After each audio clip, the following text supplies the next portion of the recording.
Nuggets. So we've noticed, man, these guys have had a slow start after getting to the Western Conference Finals in the bubble. And one of the biggest reasons is they lost some people in free agency, but Jamal Murray has been inconsistent.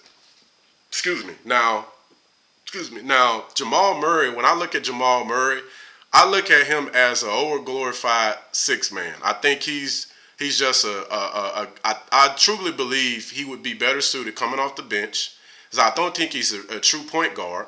And I believe for the Nuggets to really hit their potential, they really need to build around Michael Porter Jr.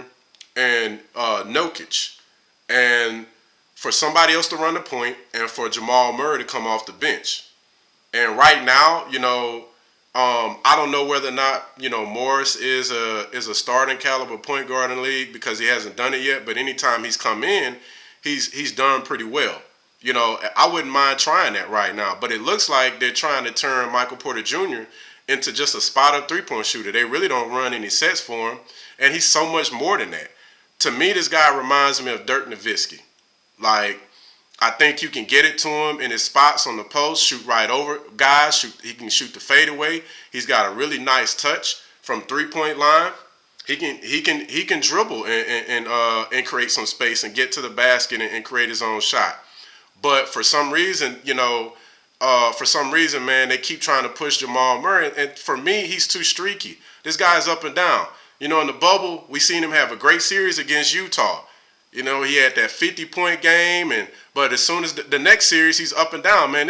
In my opinion, this guy either give you 50 or he gonna give you 10, and that you just can't have that from your number one and number two option, in terms of scoring is concerned.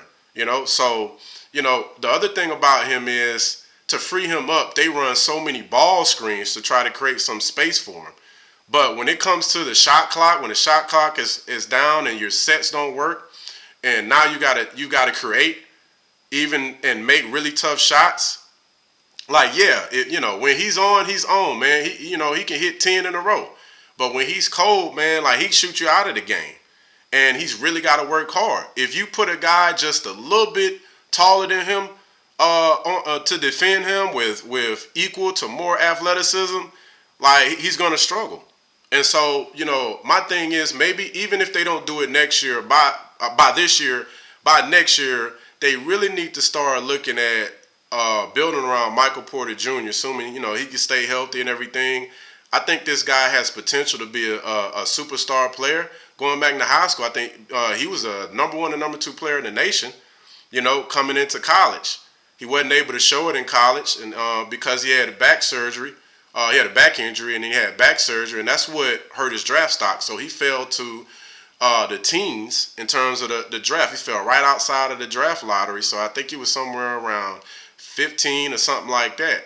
And I get it. Jamal Murray was drafted on your team before him. He was already on the Nuggets, but that's a problem they're going to have to address. And I think they're going to be stagnant. They're not going to be able to be one of the better teams in the West until they realize Michael Porter Jr. and Jokic need to be there 1 and 2, and then Murray really needs to be like a 6-man, and you need to have somebody else at that point. And you can even run your offense through Jokic because he's such a great passer. So that's what I would say about the Nuggets. So we'll see what happens. But right now it looks like the Nuggets aren't going to finish as strong as they were. Like I said, they're going to have to fix that. And realize, I don't know if the answer is to get another coach or if it's just a management issue. Is it the coach doesn't believe in Porter Jr.